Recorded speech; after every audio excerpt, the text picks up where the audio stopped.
अब चर्चा कर लेते हैं, शुरुआत करते हैं। एसएससी सीजीएल 2025 की परीक्षा एक बार फिर से रद्द कर दी गई है। बता दें, देश भर के अलग अलग परीक्षा केंद्रों में एसएससी सीजीएल की प्रारंभिक परीक्षा 13 और 26 सितंबर 2025 के बीच आयोजित कराई जानी थी, लेकिन परीक्षा के पहले ही दिन विभिन्न परीक्षा केंद्र में तकनीकी खराबी, प्रशासनिक कारण और सीट पूरी तरह से उपलब्ध न होने के कारण एसएससी की ओर से एसएससी सीजीएल 2025 की जो परीक्षाएं हैं एक बार फिर से रद्द कर दी गई हैं। एसएससी की आधिकारिक अधिसूचना के तहत एसएससी सीजीएल की परीक्षा रद्द कर दी गई है और कई जगहों पर परीक्षाएं रद्द की गई हैं। कहां पर की गई है, इस पर भी अब बात कर लेते हैं। गुरुग्राम, कोलकाता और साथ ही जम्मू जैसे शहरों में परीक्षाएं रद्द कर दी गई हैं। परीक्षा सफलतापूर्वक तरीके से न होने के कारण अब छात्रों में एक बार फिर से नाराजगी देखने को मिल रही है। दिल्ली के भारतीय विद्या निकेतन पब्लिक स्कूल में भी परीक्षा रद्द कर दी गई। आधिकारिक अधिसूचना के तहत ये आदेश जारी किया गया। 3 दिन लगातार जो है परीक्षा देखने को मिली, लगातार परीक्षाएं रद्द देखने को मिली। अब बात करें हम स्टूडेंट्स की, तो उनमें काफी रोष देखने को मिल रहा है। आखिर क्यों लगातार परीक्षाएं रद्द हो रही है, क्यों इतनी खामियां देखने को मिल रही है? तो देखिए, अब जो ये परीक्षा है इसको 24, 25 और 26 सितंबर को आयोजित करवाया जाएगा, ये इन्फॉर्मेशन मिल रही है हमें। एसएससी सीजीएल परीक्षा एक बार फिर से लगातार तीसरे दिन रद्द हुई है, तो दिल्ली समेत कई परीक्षा केंद्रों में गड़बड़ी पाई गई और परीक्षा रद्द होने पर छात्रों ने नाराजगी भी व्यक्त की है कि ये बार बार स्थगित क्यों हो रही है परीक्षाएं। जो एसएससी सीजीएल की परीक्षा है, क्यों प्रशासन इसको निष्पक्ष तरीके से नहीं करवा पा रहा है। ये खामी कहीं ना कहीं प्रिया एक तरीके से सिस्टम में ही है कि इन परीक्षाओं को वो निष्पक्ष तरीके से, पारदर्शी तरीके से नहीं एग्जीक्यूट करवा पा रहे हैं।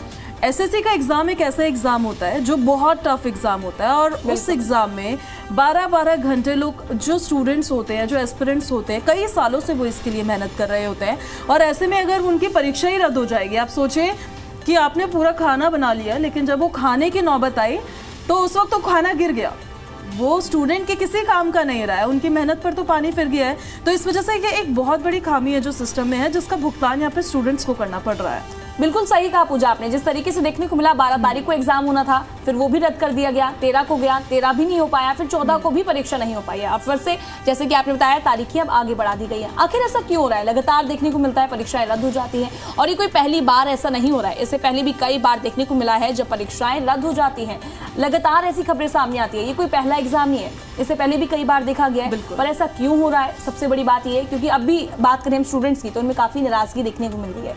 स्टूडेंट्स की तरफ से कहा जा रहा है कि हम इतनी तैयारी करते हैं, जब एग्जाम पास आता है तो परीक्षा रद्द हो जाती है। देखने को मिला, खामियों की बात करें तो कई सवाल यहाँ पर खड़े भी होते हैं। स्टूडेंट्स की तरफ से कहा गया, हम अपने सेंटर पर गए तो वहाँ पर देखने को मिला सिस्टम में गूगल चल रहा है, और जबकि जब ऑनलाइन एग्जाम होता है तो गूगल वहाँ पर नहीं चलता है। ऐसा क्यों हुआ? बात करें हम नेटवर्क की, तो बताया जा रहा है कि कहीं पर नेटवर्क नहीं था। और हम हरियाणा की गुरुग्राम की बात करें तो वहाँ पर दोनों शिफ्टों में एग्जाम कैंसिल देखने को मिला, और जो तीनों दिन रहा, बात हम 12 की करें, 13 की करें, 14 की करें, तो तीनों दिन परीक्षा वहाँ पर नहीं हो पाई।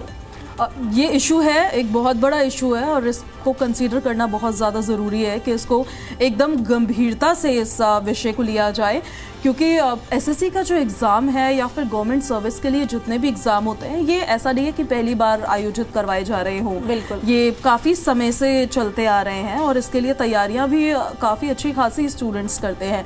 लेकिन अगर उसमें खामियां पाई जाएंगी और उन खामियों के चलते अल्टीमेटली अगर स्टूडेंट्स को परेशान होना पड़ेगा, तो उसके लिए स्टूडेंट्स तो सवाल पूछेंगे, स्टूडेंट्स नाराज़ भी होंगे, और वो बार बार ये सवाल करेंगे प्रशासन से, सिस्टम से, कि हमारी तरफ से आखिर क्या कमी रही है जो हमें इस तरह से इसे भुगतना पड़ रहा है, जो हमें परेशान होना पड़ रहा है। क्योंकि देखिए, एक जो एस्पिरेंट होता है, वो जब तैयारी करता है तो वो एक स्पेसिफिक टाइम को लेकर, जब उसका एग्ज़ाम होगा, वो उसके हिसाब से अपना पूरा शेड्यूल तय करता है। कब उसे रिवीजन करना होगा, कब उसको अपने पूरे सिलेबस को कंप्लीट करना होगा, किस टॉपिक को किस तरह से कवर करना होगा। खाना पीना छोड़ देते हैं स्टूडेंट्स जो गवर्नमेंट के लिए, गवर्नमेंट एग्ज़ाम्स के लिए तैयारी कर रहे होते हैं। उनका सिर्फ और सिर्फ एक ही चीज़ पे फोकस होता है। फोकस ये होता है कि वो किसी तरीके से अपना सारा सिलेबस कवर करे और सारी चीज़ें पढ़ने के बाद अपना जाकर एग्ज़ाम दे, क्योंकि मेंटली भी तो आपको प्रिपेयर होना पड़ता है। आप कोई भी एग्ज़ाम देने के लिए जा रहे हैं, आपको उसके लिए मेंटली प्रिपेयर होना पड़ेगा।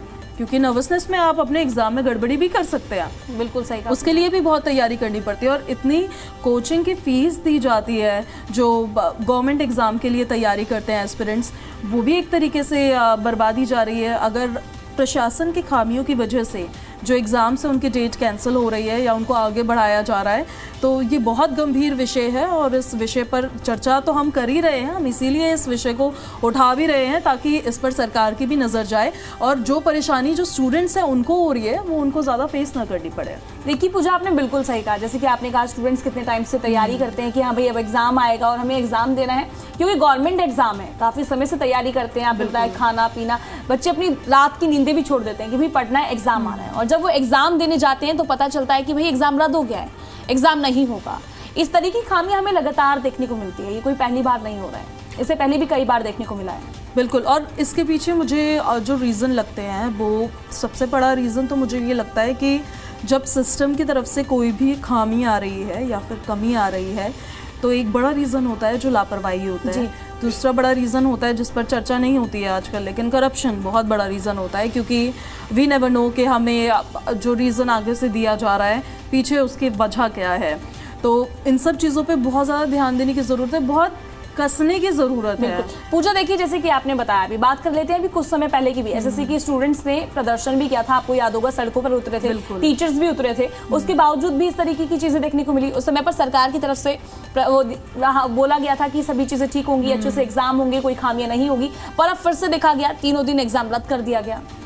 बिल्कुल, और वो तो ऐसे में क्या होता है ना कि जो स्टूडेंट्स आप पर, जो एस्पिरेंट्स आप पर भरोसा कर रहे हैं, वो भरोसा भी फिर कहीं ना कहीं डगमगाता हुआ नज़र आता है। आपने ये एक चीज़ नोटिस की होगी आजकल कि गवर्नमेंट जॉब की तरफ जितने ज़्यादा पहले नंबर ऑफ स्टूडेंट्स होते थे जो तैयारी करते थे या एग्ज़ाम देते थे, उतने अब नहीं हैं। अब लोग एंटरप्रेन्योरशिप की तरफ ज़्यादा बढ़ रहे हैं। इसलिए नहीं बढ़ रहे हैं कि उनको एंटरप्रेन्योरशिप पसंद है, इसलिए बढ़ रहे हैं क्योंकि जो व्यवस्था आपने पहले उन्हें दी है वो व्यवस्था उन्हें राज नहीं आ रही है। वो व्यवस्था, वो सुविधा उनके हिसाब से उनके कंफर्ट जोन में नहीं है। अगर उनको उसके लिए ज़्यादा परेशान होना पड़ रहा है तो वो उस चीज़ को चूज़ नहीं कर रहे हैं। इससे कहीं ना कहीं at the end of the time किसको नुकसान होगा? बिल्कुल, कहीं ना कहीं हमारे सिस्टम को इससे नुकसान होगा, और इसलिए नुकसान होगा क्योंकि आपके पास फिर ना तो कोई कैंडिडेट होगा ना कोई एस्पिरेंट होगा।